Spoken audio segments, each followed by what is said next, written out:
Salve galera, como é que vocês estão? Então, como combinamos, né? O videozinho de revisão.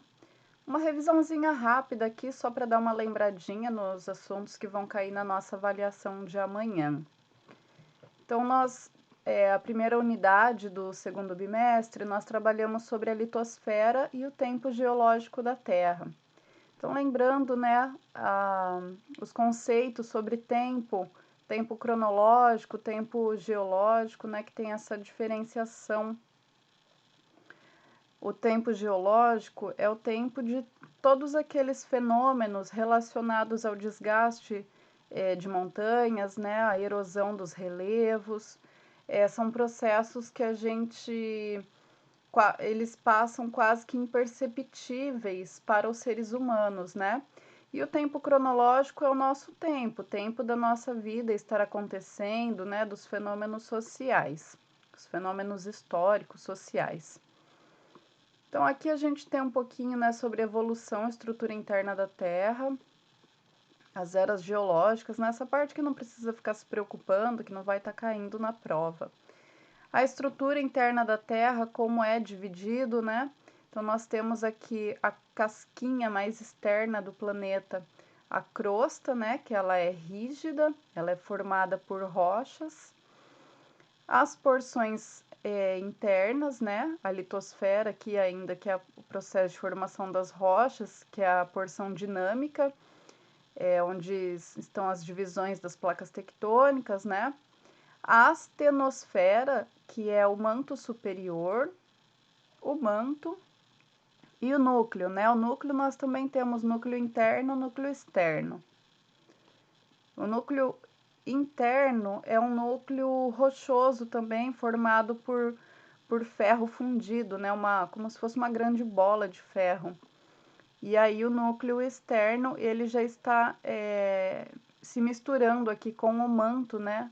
Não faz muito bem essas divisões assim bem certinhas como os desenhos aqui, os desenhos gráficos colocam para nós. Esses desenhos eles são meramente para nós termos uma percepção da divisão dessas camadas, né? Mas acontece como um processo de transição, então é tudo meio que misturado, certo? Aqui a litosfera também, né, ela é toda fragmentada, nós temos as divisões das placas tectônicas, então nós temos as placas que estão no processo de subducção, obducção, né, afastamento, enfim, todo esse processo dinâmico aí que a gente já trabalhou ao longo do bimestre. Então aqui tem as descrições, né, que vocês podem estar se aprofundando um pouquinho mais. Aí eu fiz questão de gravar com a apostila, né, porque daí vocês conseguem se localizar na apostila também para estar estudando um pouquinho mais, né. Vocês podem ficar bem tranquilos, é uma provinha bem básica, bem facinha, só para a gente ter um documento mesmo, né, ficar documentado aí uma forma de avaliação. A crosta terrestre, então, ela é composta por minerais e por rochas, né? As rochas, elas são nada mais, nada menos que agregados de vários minerais, né? Então, elas são blocos mais densos e nesses blocos densos, né, com vários outros materiais, os minerais é um dos componentes que formam essas rochas. E nós temos 3 tipos de rochas, né? As rochas magmáticas ou ígneas, que são as rochas de origem de derramamento de magma, né? Do extravasamento. Então, nós temos as rochas magmáticas intrusivas, que elas se formam no interior da Terra, né, por um processo lento de solidificação, né, que é o resfriamento do magma, e que origina cristais de minerais, por exemplo, gabbro, sienito, diorito, granito, diabásio. E as rochas extrusivas, a solidificação ou resfriamento do material é rápida, né? Porque ele extravasou na superfície. Então, devido a essa queda de temperatura rápida, não dá tempo da formação lenta, né? Os cristais, para se formarem, leva muito tempo para formar as estruturas deles. Então, essas rochas, elas são mais... como posso dizer, mais homogêneas, né, como basalto ou a obsidiana. Aí aqui a gente tem um exemplo de basalto, né? Aí nós temos as rochas sedimentares, que formam as estratificações, né? As rochas sedimentares são as rochas que elas são formadas a partir dos processos erosivos e da deposição desses sedimentos, né? Todas as rochas, qualquer rocha, tanto a metamórfica quanto a magmática ou as sedimentares também, elas sofrem com os processos erosivos e os sedimentos, né, os materiais que são eliminados pelo processo de erosão, vão sedimentando em fundos de lagos, fundos de oceanos, né, fundo dos mares, e vão formando então essas estratificações e sedimentando, formando essas rochas. E nós temos uma divisão aqui nas rochas sedimentares, né? As clásticas ou detríticas. Ai, tá com meio bugado aqui esse meu negócio. As clásticas ou detríticas, que elas são formadas pelo acúmulo de fragmentos de outras rochas, né? Como areia, argila, arenito. As químicas, que resultam da transformação química de algum material em suspensão, que esses materiais eles sofrem na água, né? Como salgema, esses depósitos de cloreto de sal, né? Cloreto de sódio que a gente encontra. Por exemplo, acho que no Brasil, talvez no Nordeste, a gente consiga observar esses depósitos de cloreto de sódio, né? Mas aqui no Sul a gente não tem. As rochas orgânicas, né, sedimentares orgânicas, que resultam no acúmulo de materiais orgânicos, por exemplo, animais mortos, né, que é o caso do calcário, que é resultante dos restos de conchas, corais, o carvão mineral, que é formado pela decomposição de restos vegetais que permaneceram enterrados por milhões de anos. E as rochas metamórficas, né, que é outro tipo de rocha, que elas são as rochas que são formadas pela transformação de rochas pré-existentes, né? Essas rochas, elas sofrem o metamorfismo através da alteração da pressão e de temperatura, né? Então, essas rochas, em contato com novos derramamentos de magma, vão passar novamente por processos aí de aumento de pressão e aumento de temperatura, que vão transformar esses materiais em outras rochas, né, em outros tipos de rochas. Então, por exemplo, uma rocha inicial aqui que seja um granito, né, vai se transformar numa gneiss. Uma argila vai se transformar numa ardósia. O calcário se transforma em mármore, né? Aí aqui a gente tem o ciclo das rochas, todo esse processo de erosão, né?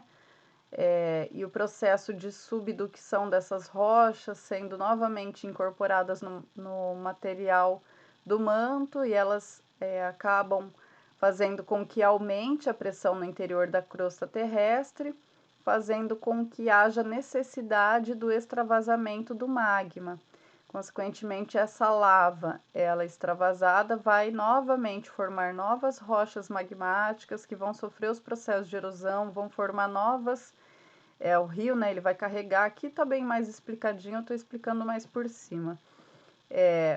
Esses sedimentos, eles vão ser erodidos, né, das rochas, vão ser depositados novamente em fundos de rios, fundos de lagos, né, formando planícies de deposição. E, consequentemente, com os processos e os movimentos, né, o dinamismo da crosta, da litosfera, vai haver novamente processo de subducção, e é um ciclo sem fim, né, um ciclo de renovação da litosfera. Aqui nós entramos na teoria da deriva continental, né, que é a teoria desenvolvida por Alfred Wegener, e ela foi divulgada somente no século XX, né? De acordo com essa teoria, então, ele divide, né, as massas continentais, ele consegue perceber essa divisão das massas continentais, e de acordo com a teoria da deriva continental, esses continentes, essas placas tectônicas, né, eles estariam à deriva, tipo flutuando em algum outro material e consequentemente haveria esse dinamismo, né? Aí aqui também vocês podem ler com mais paciência, né, e perceber melhor os detalhes. Então ele dividia em Eurásia, América do Norte, América do Sul, África, Índia, Austrália e Antártica, né? E aí ele consegue identificar os, os processos de movimento, né? Os movimentos que essas placas realizavam, que dão a característica do desenho, né? E da distribuição dos continentes como eles estão hoje. Olha só, então, aqui já um mapa mais detalhado e mais atualizado, né? Até chegar nas configurações atuais. Então, ele se utiliza da teoria da tectônica de placas, né, que teria algumas evidências que comprovam essa teoria. Então, ele percebe, por exemplo,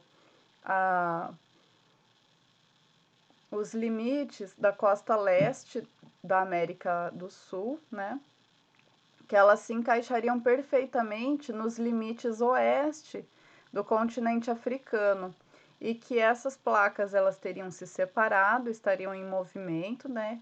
Estariam sofrendo com o dinamismo e teriam se afastado formando esse oceano, o Oceano Atlântico, certo?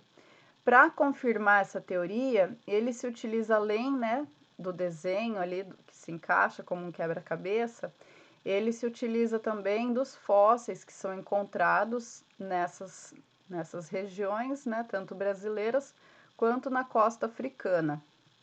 Além dos fósseis, né, que começa a bater as espécies que existiam, a vegetação também ela vai ser muito parecida, né? Então, comprovando que esses continentes um dia estiveram unidos, né? Tanto o pólen que estava armazenado em rochas sedimentares, né? Quanto as próprias espécies em si, que são muito parecidas realmente, né? Nós temos várias espécies de vegetação que também existem na África, né? Assim como animais também que, pelo processo de afastamento, né, tiveram processos de desenvolvimento diferentes, mas, por exemplo, a anta, que é parente do elefante, né? Que mais? Eu só me lembro da anta agora, mas tem vários outros também que a gente poderia mencionar. Então, aqui a gente tem um mapa dessas placas tectônicas, das divisões e dos movimentos que elas realizam, né? Então, lembrando, os movimentos de encontro de placas tectônicas são chamados de movimentos de convecção, né? Eles estão convergindo. Os movimentos de afastamento são os movimentos. Nossa, fugiu a palavra. Os movimentos divergentes. Dá um branco aqui de repente. Os movimentos divergentes, né, que estão divergindo.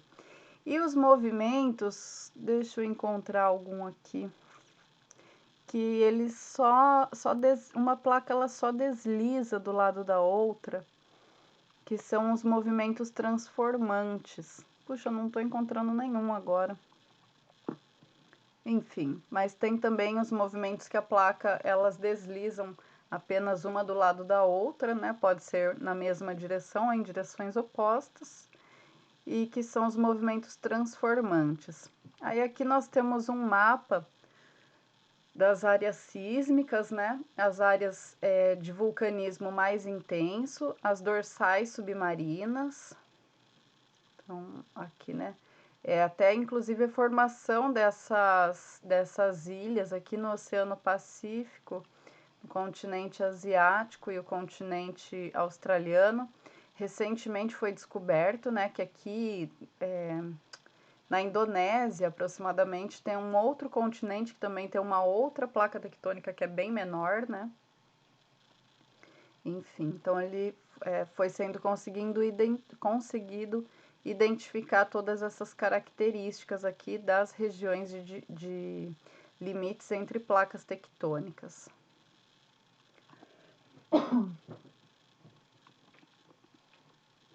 Aqui os exercícios que nós fizemos, né?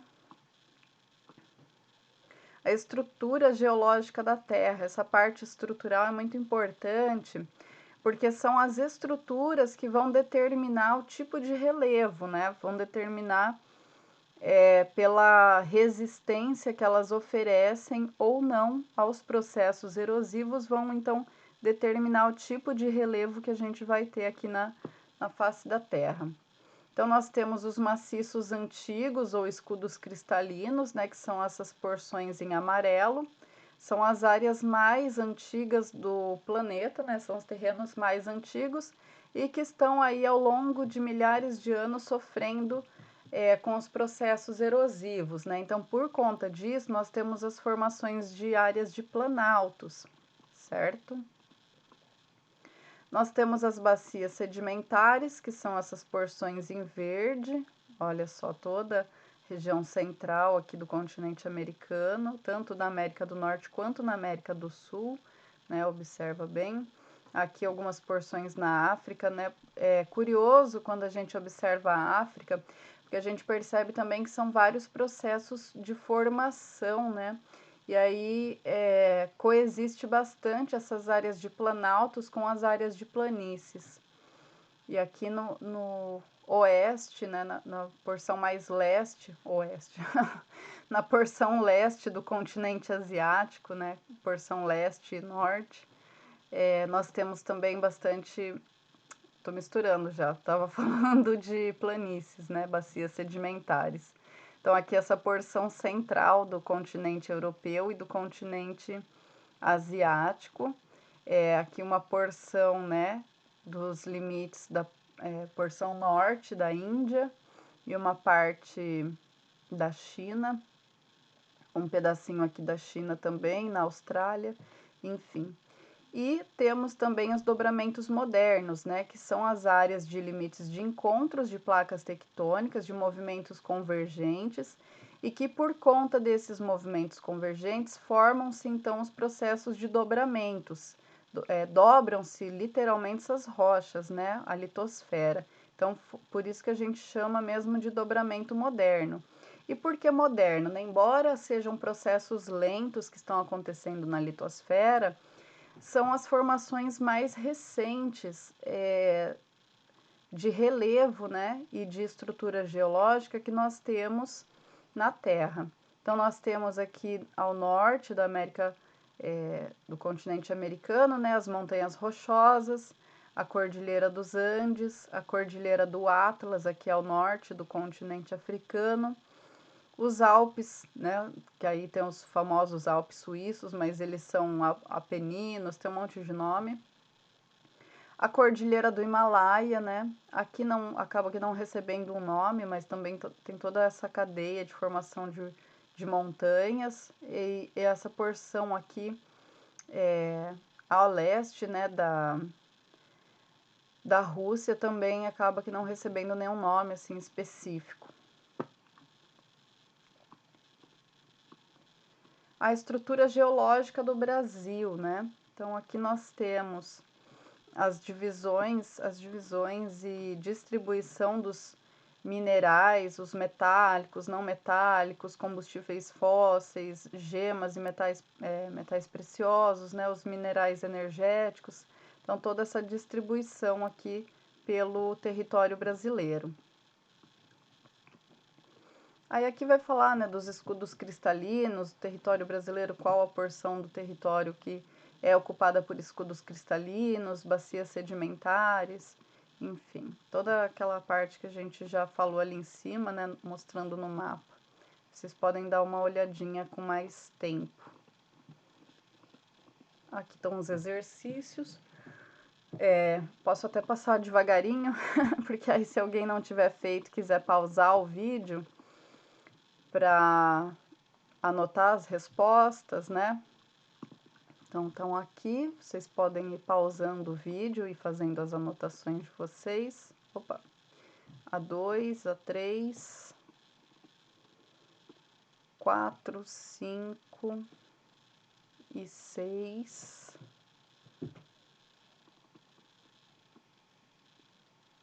A7, e as de universidades, né? Dos vestibulares. Essas aqui estão sem a resposta. Lá no final da apostila eu mostro para vocês. Aqui a gente já entra na unidade 2, que é sobre o relevo terrestre e solos, né? Todo esse processo de formação dos relevos, as formas de relevo. Então, a gente acabou de ver ali no mapa acima as estruturas geológicas, que eu falei que são as estruturas que vão determinar as formas de relevo, né? Quando a gente pensa em estrutura geológica, eu gosto de traçar um paralelo como quando a gente está construindo uma casa, né? Que a gente precisa ter aquelas colunas que vai ferro, concreto e tal, que são as colunas que vão dar solidez e concretude à casa, né? Até quando a gente vai instalar laje, a gente precisa ter aquelas vigas, né, de concreto e aço passando, né, concreto e ferro, passando para dar sustentação nessa laje. Então, a estrutura geológica, ela nada mais é do que isso, né, essas estruturas que vão condicionar, vão determinar a rigidez e resistência aos processos erosivos, né, e vão dar características às formas de relevo. Então, nós vamos ter aqui, né, os relevos mais altos, com mais de 2.500 metros de altitude, que são as formações de montanhas, né, toda aqui na porção oeste do continente americano, porção leste do continente africano, aqui, né, no Oriente Médio, a cadeia do Atlas, né, as porções aqui onde formam os Alpes, olha só a Cordilheira do Himalaia, né, gigantesca. Enfim, aqui estão as montanhas. Aí nós temos, né, as áreas de até 500 metros de altitude, que são as áreas de planaltos. Então, aqui ao entorno das montanhas a gente tem também, né, bastante planalto. No Brasil, o planalto aqui que forma a Serra do Mar, né, brasileira. No Paraná, em específico, o primeiro, segundo e terceiro planalto, né? Planalto Central do Brasil e o Planalto aqui da região do Sertão Nordestino. Aqui no continente africano a gente observa que toda uma distribuição desses planaltos, né? Aqui no continente asiático também. E as planícies, né? Abaixo de 200 metros de altitude, planícies e depressões. Então, nós temos aqui as áreas de planícies e as depressões, né? Todas essas regiões em branco e verde. Então, aqui vai ter também, né, um pouquinho algumas características, né, específicas de algum território. Aí nós temos os agentes modeladores do relevo, né? Além da estrutura geológica, nós vamos ter os agentes modeladores. Então, esses agentes, eles podem ser os internos ou endógenos, né, que vai estar relacionado ao tectonismo, vulcanismo e os abalos sísmicos, ou os agentes externos ou exógenos, né, que vai ser intemperismo, o vento, o mar, gelo, águas correntes e os seres vivos, né, que vão realizar os processos erosivos no relevo terrestre. Deixa eu só ver uma coisinha aqui se está gravando certo, que outro dia eu fiquei um tempão gravando. Achei que estava gravando, quando eu fui postar o vídeo, cadê o vídeo? Não tinha gravado nada. Então, os agentes internos ou endógenos, que eles atuam de dentro para fora da Terra, né, alterando ou criando a fisionomia do relevo. Então, que vai ser os derramamentos de magma, né, enfim, que vão dar essa característica aí. O tectonismo, né, que está relacionado aos movimentos epirogenéticos, quando a pressão oriunda do magma é exercida de forma vertical sobre rochas resistentes de pouca plasticidade, os blocos continentais sofrem levantamentos ou abaixamentos ou ainda formam fraturas.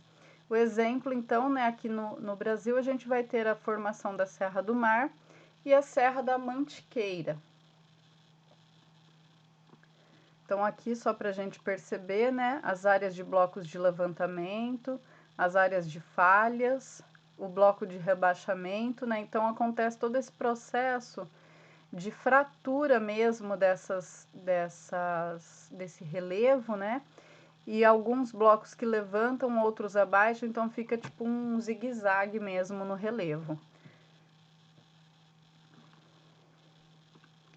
Os movimentos orogenéticos, né, quando a pressão oriunda do interior da Terra é exercida de forma horizontal sobre as rochas plásticas menos resistentes, os blocos continentais sofrem dobramentos ou enrugamentos, né, que são as formações das cordilheiras.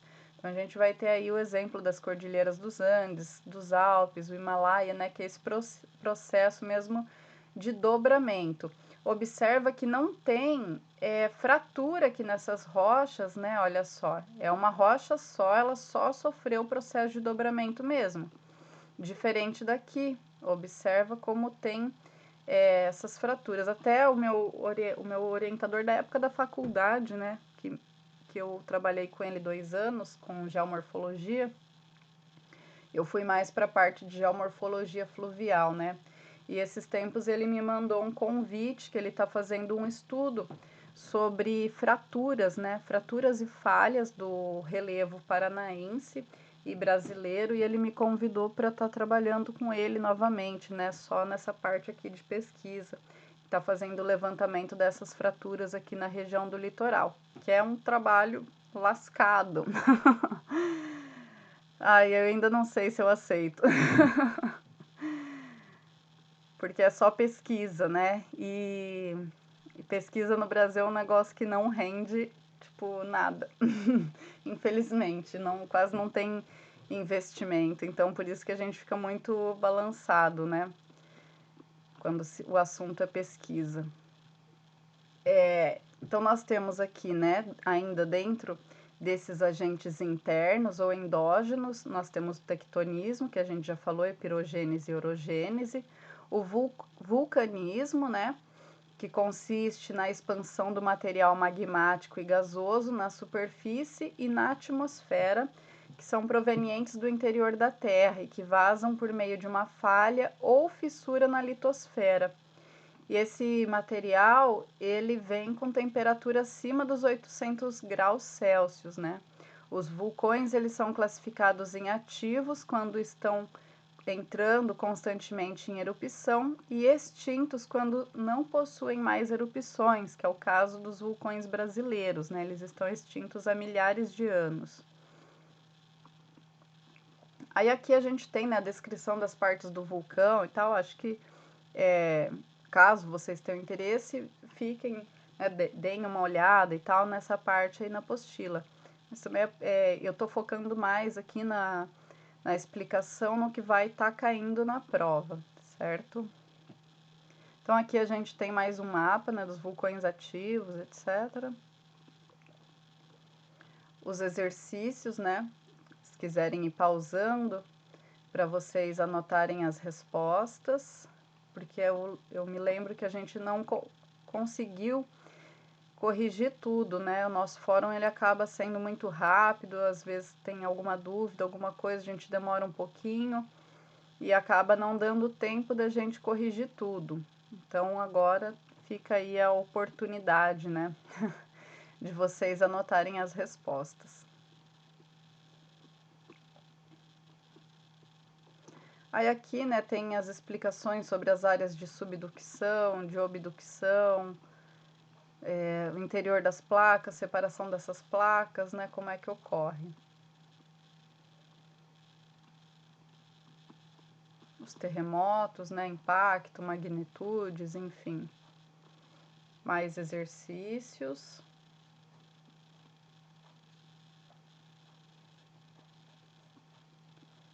Aí agora a gente fala um pouquinho sobre os agentes externos, né, os agentes exógenos. Então, que vai ser o intemperismo, né, que é o processo de desintegração e decomposição das rochas provocadas por processos físicos e químicos. As rochas sofrem desintegração quando a alteração é fundamentalmente produzida por processos físicos ligados às diferenças de temperatura e pressão. A decomposição, por sua vez, ocorre quando a alteração resulta de processos químicos, normalmente por ação da umidade, né, ação das águas. O resultado do intemperismo é a formação do manto ou regolito, material solto que se encontra na superfície.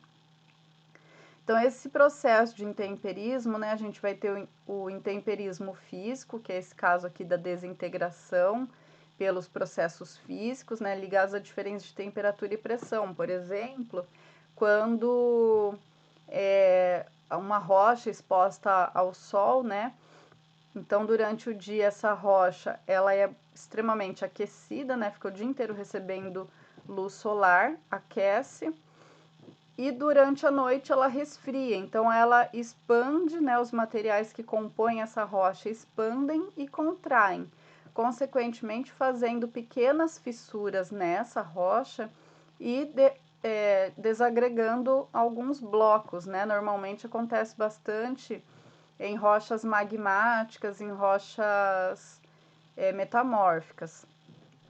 E a decomposição, né, por intemperismo químico, acontece mais em rochas sedimentares, ok? Aí aqui as ações do mar, né, nós temos a abrasão marinha, que é o processo, né, das ondas ali batendo e exercendo esse processo de erosão, que aí vai resultar nessas formações de falésias, né, por exemplo.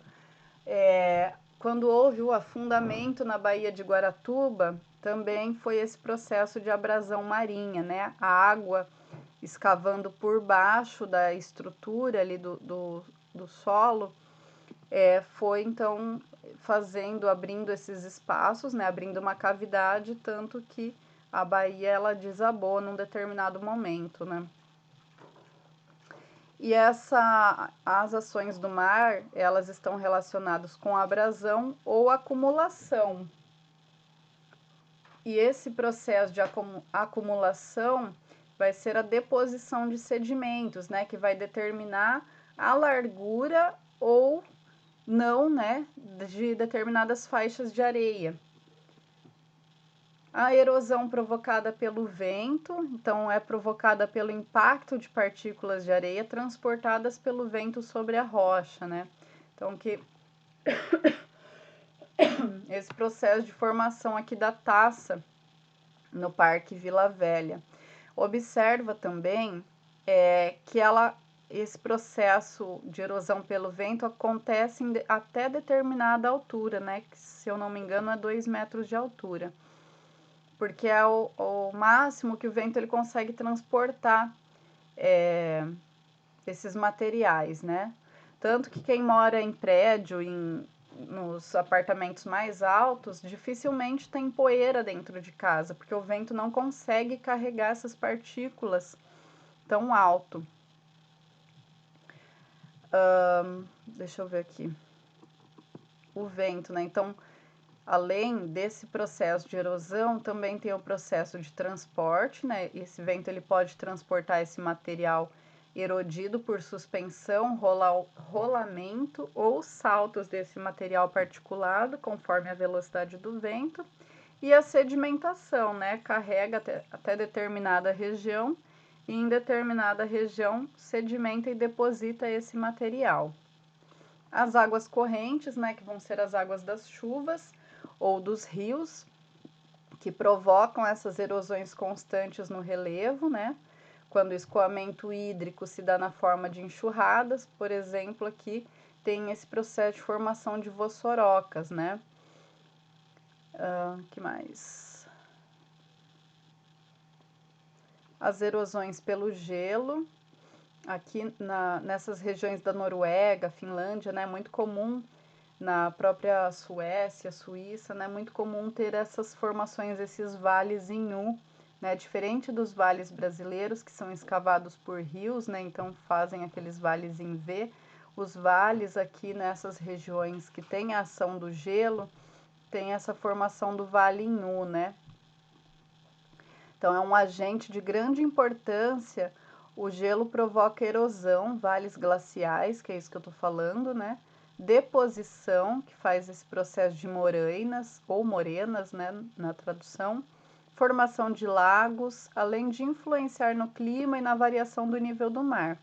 Os vales glaciais são leitos bastante erodidos, com paredes íngremes em forma de U, por onde ocorre o escoamento do gelo, a exemplo dos fiordes da Noruega, vales antigos invadidos pela água do mar. As ações dos seres vivos também, né, entra aqui nesse processo de erosão. Os diversos seres vivos atuam sobre o relevo, modificando, né? Todos os animais, as raízes das plantas e outros contribuem para a desagregação das rochas, né? E nós, os seres humanos, somos os que mais realizam transformações no relevo, porque nós provocamos erosão, né? A gente faz um mau uso do solo, nas plantações, né? Principalmente na agricultura. E isso gera uma perda de solo muito grande, né? Provoca a formação de vossorocas, enfim. Então, essas erosões, elas se chamam, né, erosão antrópica, quando elas estão relacionadas à ação do homem. Então, está relacionada à derrubada das matas, né, as queimadas, o uso inadequado do solo, enfim, tudo isso que eu já estava falando. Aqui no relevo brasileiro, né, então nós temos as formações dos planaltos, planícies e depressões. Não temos formações de montanhas no Brasil. Por quê? Uma época, né, eu me lembro que a definição de montanha que eu conhecia era toda formação de relevo elevado com mais de 4.000 metros de altitude. Ok, até aí tudo bem. Mas aí a gente ficava se perguntando, mas por que só acima de 4.000, né? Então não é só isso. A formação das montanhas tem que estar relacionado aos processos de tectonismo, né? Derramamento do magma, enfim, todo esse processo. Como no Brasil nós estamos no centro de uma placa tectônica, não existe formação de montanhas. Nós temos apenas as formações dos planaltos, né? Que toda a formação do Planalto Atlântico, o Planalto Meridional, o Planalto Central e o Planalto das Guianas. As planícies, né, principalmente aqui a planície amazônica, do Pantanal, planície gaúcha, planície costeira, né?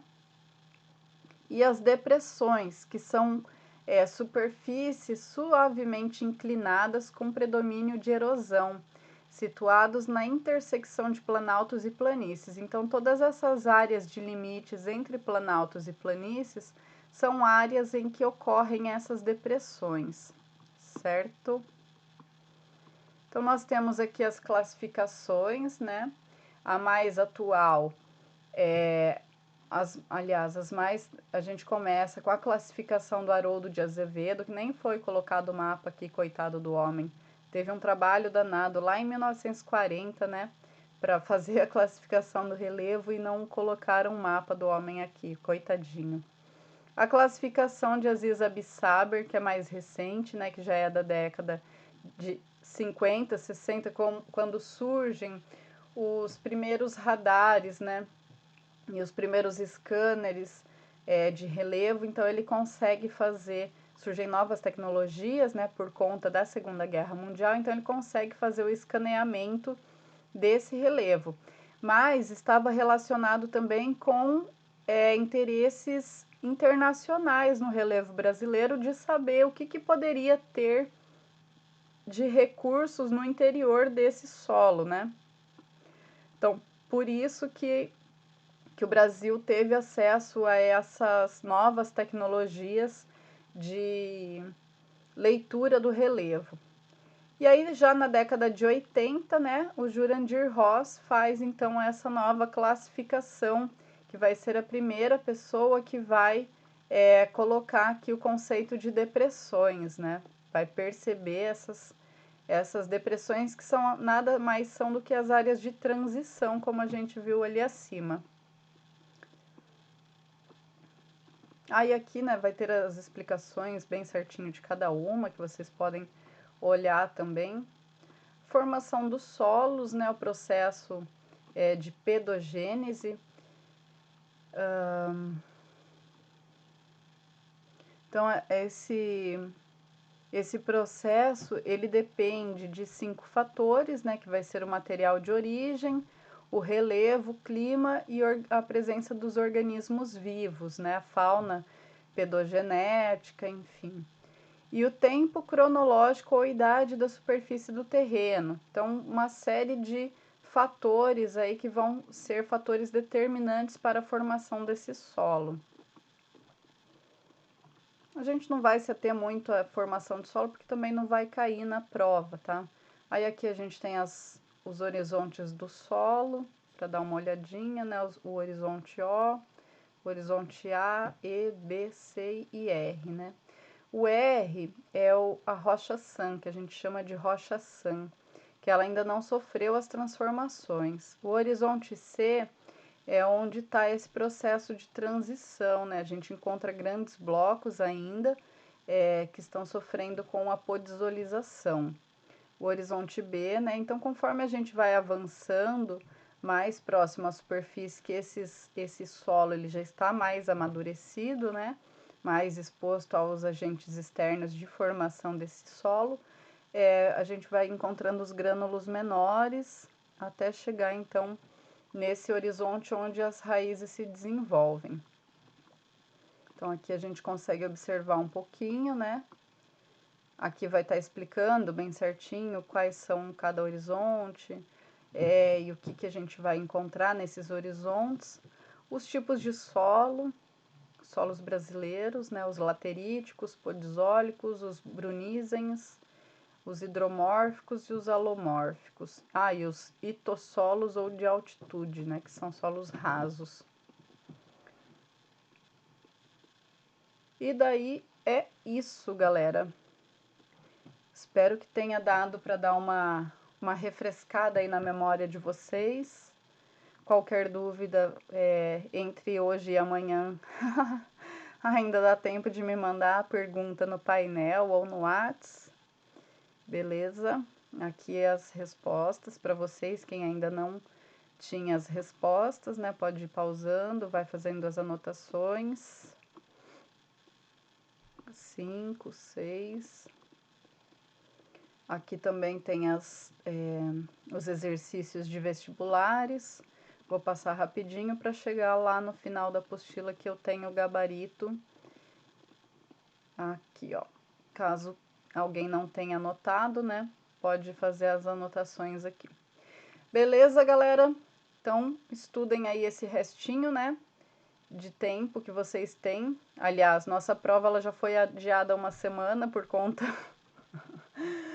o nível do desespero, hein? Os alunos entram em desespero, convocam até um ciclone aí para dar uma freada em tudo e falar, não, a professora só vai aplicar a prova semana que vem. E hoje estava previsto outro ciclone, né? Mas aí ele se afastou. Ufa! Na verdade, é um fenômeno bastante raro que aconteceu na semana passada, né? E sempre formam essas áreas de alta pressão e baixa pressão. Como elas se relacionam e como elas vão se desenvolver é que vão determinar se vai ter a formação de ciclones ou não, né? Agora, os meteorologistas ficaram tudo alarmados e para eles tudo vai formar ciclone, mas não é bem assim, né? Então já começaram já desde a semana passada falando que hoje ia ter outro e não sei o que lá.